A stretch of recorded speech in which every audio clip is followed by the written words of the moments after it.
Hey everybody, Josh Sigurdson of World Alternative Media here, and of course we're joined by author and economic analyst here at WAM, John Sneisen. Now, a new story that has just recently come out that not many medias are talking about, and for good reason, we'll get into that in a second, but the Czech government wants to change the constitution to let its citizens use guns against terrorists. Now, this is something that I got quite deep into with Backwordz lead singer Eric July last year. He is, of course, a voluntarist, and he's been talking about this for a while because I put the question forward. In a free society, without government coercion, without the use of force against free individuals, how would you combat the problem of terrorism, which of course was created by the state in the first place, as we've seen states funding and arming ISIS, including the United States? So what he said in reply was quite interesting, and I would have to agree with him, is that if you want to stop terrorists in a free society, because the fact is, no matter if you like it or not, they've been created, everyone should be armed. And of course a lot of people are going to go, wait a second, everyone should be armed, doesn't that sound dangerous? Well, we see in places with the most concealed carry that the crime rates of all kinds are far lower than the crime rates in places like, of course, Chicago, where the gun laws are extremely harsh. So I would just say, isn't it an interesting idea for citizens, or individuals, I should say, to be able to protect themselves against terrorists with guns? Because what terrorist would attack a place where everyone has a gun on them? That would be like walking into a war zone on the other side. That would be like a Nazi walking right into, the Allied camp and going, I'm going to take you all down, surrounded by thousands of them. It's absurd.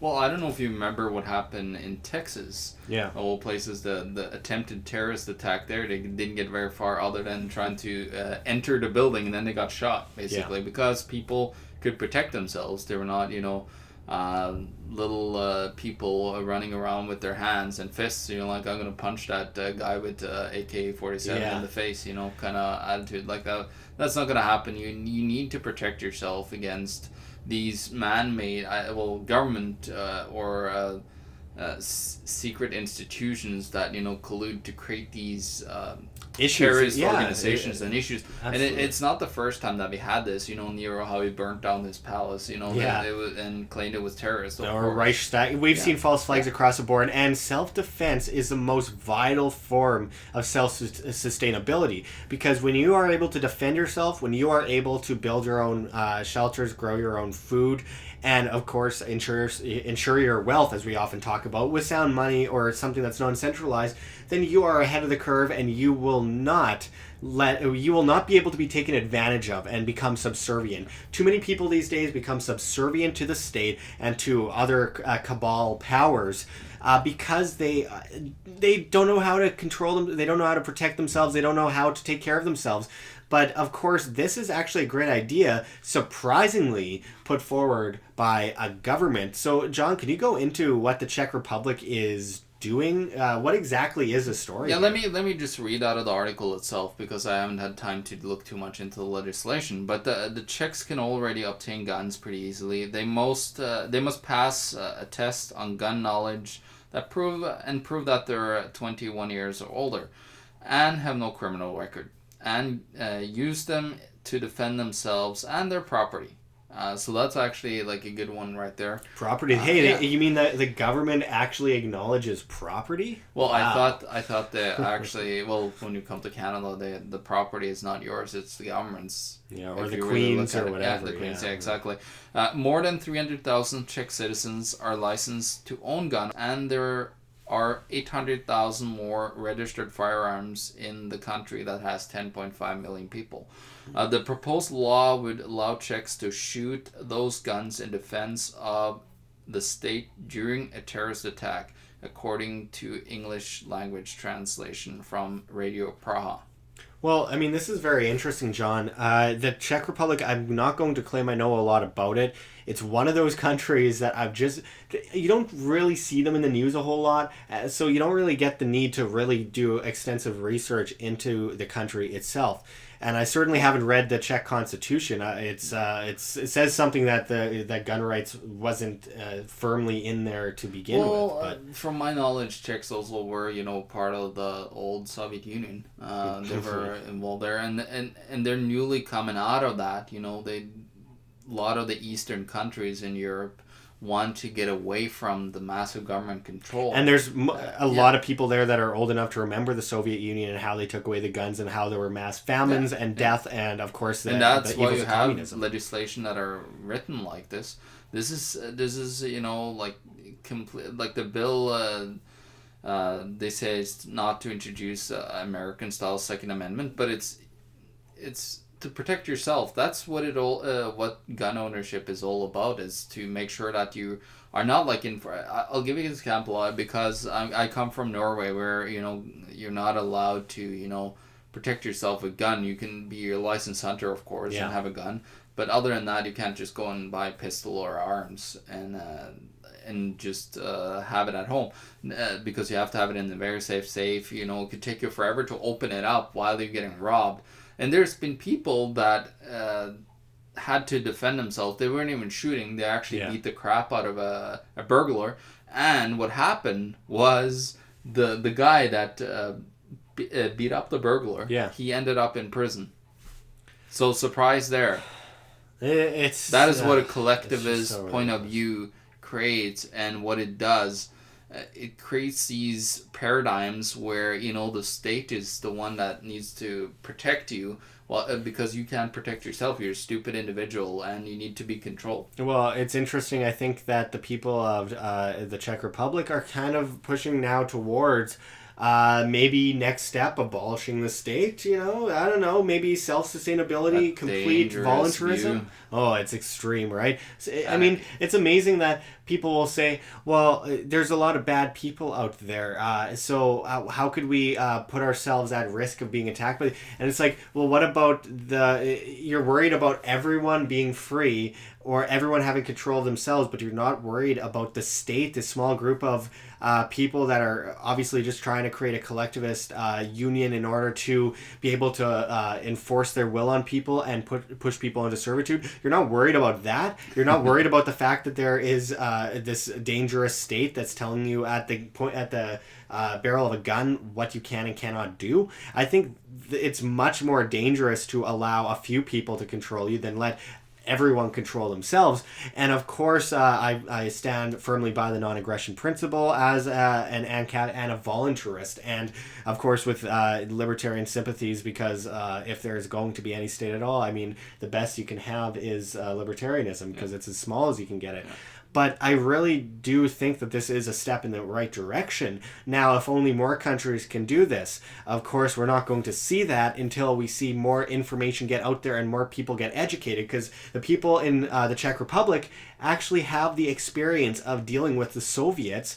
However, most people don't. We just have trendy college kids and university kids in Canada and the United States and other places like Britain who've never actually witnessed what communism really is like, and they think it's trendy and it's fashionable, I guess, to say that we need communism because it's fair. Well, talking about communism, I'm gonna make a point here, since we're talking about voluntarism and ANCAPism. And all of what I want to talk about is the bad point that the anarcho-communists are making, because they're out there. They're actually they have a video saying that we need to stop Donald Trump and do whatever you can on the inauguration day.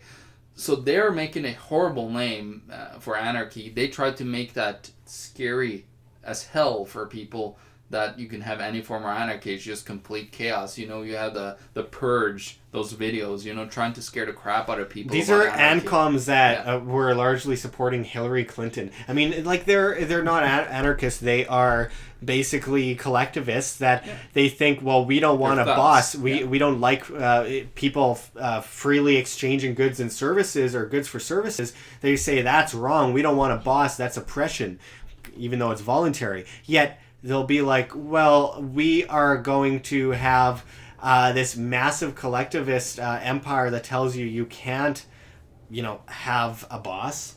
voluntarily, which would make that a form of force against individuals. Well, the thing is, you're creating, like, you're talking about the paradigm of trying to implement anarchy and communism. Communism is full control, where anarchism is no leader at all.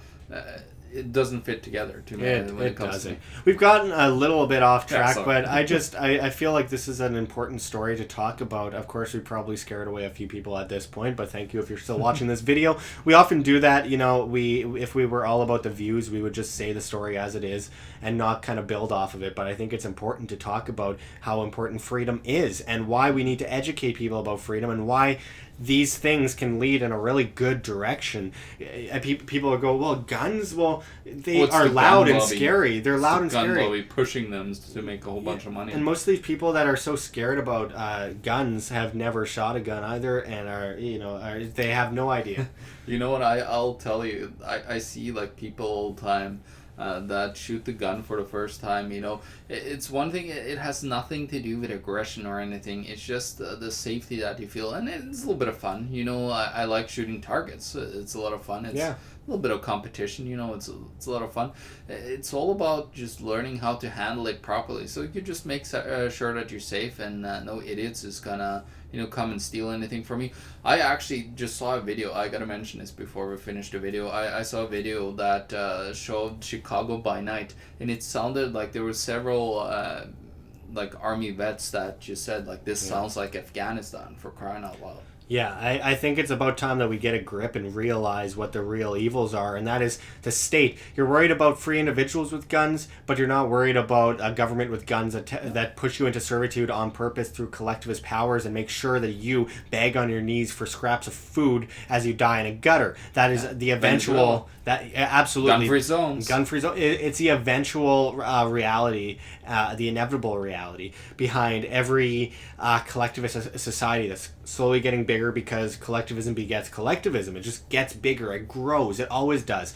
And, I mean, guns are a great way to be able to be self-sustainable and be able to help yourself and be able to protect yourself and your family. And as I've mentioned before, the places with the least gun laws have the most prosperous communities. They don't have crazy people going in there with guns and shooting it up. And if they do, they get put down pretty fast. I mean, the guys with guns stop them pretty fast. And Chicago and all these other places that we've seen mass casualties from, it's disgusting. I argued with I think about 3,500 people in a gun post on, I think now the Facebook page.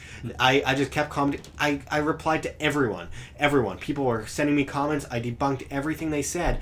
And after a while, they just started calling me names. They were like, you're an idiot. You're stupid. That's the base of collectivism. If they can't debate you, they have to call you names and discredit you. Absolutely. That's the only way. So I think this is a good thing. If we can get out of the government coercion and just allow people to freely defend themselves, maybe they'll put it in their constitution that everyone should learn how, not must, but should learn how to grow their own and be able to, learn a little something, build a house, but this person over there learns how to do this thing, and then you can come together as a community, but a community of individuals that work side by side as individuals for their own freedom and for their own survival. And it's not chaos. It's not a free-for-all. It becomes a beautiful thing where society doesn't need to be bound together by the guns of government and by the chains of the state. It needs to be... Instead, the people are binded together by their mutual respect and their voluntary interactions with each other and how they help each other and how they deal with life without a gun to their head. It's very important. I can't emphasize that enough. So for now, we'll leave it at that, but we will be back at you with much more at WHAM. So check the links below. GoFundMe, Patreon. We can't do it without you. Any donation is very much appreciated. And of course, as I often mention, check the link in the description and in the comments below for our reference link to Anarchapulco, where you can save 10% on your tickets to Anarchapulco by typing in promo code WHAM. That's WAM. Absolutely. I'm going to be there, so I hope to see you there as well. You can also, of course, donate to send Josh to Anarchapulco. We can still use quite a bit of money because we aren't quite there yet, but because of our amazing viewers, we are part of the way there. and I think we need about $500 more in order to reach our goal. So if you can do that, I'm going down there not to vacation, but to work my butt off and interview. I think I've put down like 20 people so far. It's as many people as I can humanly interview in the time I'm down there. So if you can help me out with that, I want to bring you some great information. So please help me out, and we will see you next time. We got a lot of news coming at us every day. It's just crazy. So we will be bringing that to you as well. So we will see you next time. This is Josh Sigurdson and John Sneisen signing out from World Alternative Media. Find the truth, be the change.